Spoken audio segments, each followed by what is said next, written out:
ഓണാഘോഷത്തിനായുള്ള ഒരുക്കത്തിലാണ് മലയാളികൾ. എന്നാൽ അവശ്യ സാധനങ്ങളുടെ വിലക്കയറ്റം ഓണത്തിന്റെ മാറ്റു കുറയ്ക്കുകയാണ്. 3 തവണയായി 15 രൂപയ്ക്ക് മുകളിലാണ് പഞ്ചസാരയ്ക്ക് മാത്രം വില കൂടിയത്.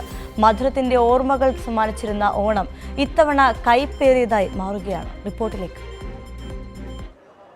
അവശ്യ വസ്തുക്കളുടെ വില കുതിച്ചുയരുകയാണ്. പഞ്ചസാര പോലുള്ള ഇനങ്ങൾക്ക് തീപിടിച്ച വിലയാണ്. ഓണം എങ്ങനെ ആഘോഷിക്കുമെന്ന ആശങ്കയിലാണ് ജനങ്ങൾ.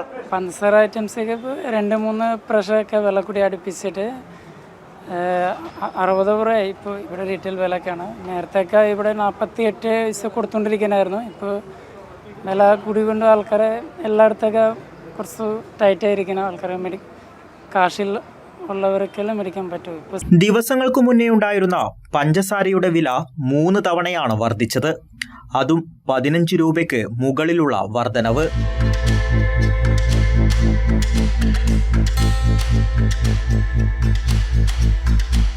കുടുംബത്തോടൊപ്പം സന്തോഷത്തോടെ ഓണം ആഘോഷിക്കാമെന്ന് കരുതുന്ന മലയാളികൾ വില വിവര പട്ടിക നോക്കിയാൽ തലയിൽ കൈവച്ചിരിക്കും. പഞ്ചസാര വാങ്ങിപ്പോകുന്ന ആവശ്യക്കാർക്ക് വേണമെങ്കിൽ ഇങ്ങനെ പറഞ്ഞ് സമാധാനിക്കാം. പഞ്ചസാരയുടെ വളരെ അമിതമായിട്ട് കൂടിയിട്ടുണ്ട്. ഇനിയിപ്പം ഗവൺമെൻറ് ഉദ്ദേശം എന്താണെന്ന് അറിയില്ല. ആൾക്കാർ പഞ്ചസാര ഷുഗർ പിടിക്കരുത് എന്നുള്ള വല്ല നല്ല ഉദ്ദേശമാണോ എന്നും അറിയത്തില്ല. കുറച്ച് ഉപയോഗിച്ചാൽ മതി വില കൂടിയത് കൊണ്ട്.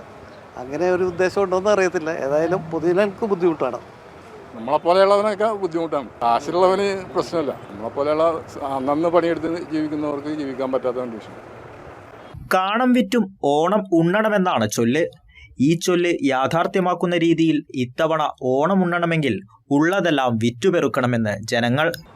3 മാസം മുമ്പൊക്കെ 47 ഈ സാധനമൊക്കെ 47 റേറ്റിന് 46, 50, 45 വരെയും നമുക്ക് അരി കിട്ടിക്കൊണ്ടിരുന്ന സ്ഥലത്താണ് ഇപ്പോൾ ഒറ്റയടിക്ക് 15 രൂപയുടെ വ്യത്യാസം കൂടുതൽ വന്നേക്കുന്നത്. കൂടിയൊരു 1000 രൂപ ആയിട്ടേ വരുള്ളൂ. അവരിൽ അത്രയേ കാണുള്ളൂ. അവർക്ക് അത്യാവശ്യ രീതിയിലുള്ള ചെറിയ സാധനം മേടിച്ച് തിരിച്ചു പോകാതെ വേറൊരു ഗുണവുമില്ല. പഞ്ചസാരയ്ക്ക് പുറമെ വെളിച്ചെണ്ണ, അരി എന്നിങ്ങനെ എല്ലാത്തിനും വില വർദ്ധിച്ചിട്ടുണ്ട്. തിരുവോണത്തിന് ദിവസങ്ങൾ മാത്രമേ ബാക്കിയുള്ളൂ. എന്നാൽ സാധാരണക്കാർ ഇനിയും വില കൂടുമെന്ന ആശങ്കയിലാണ്. കൈരളി ന്യൂസ്, കൊച്ചി.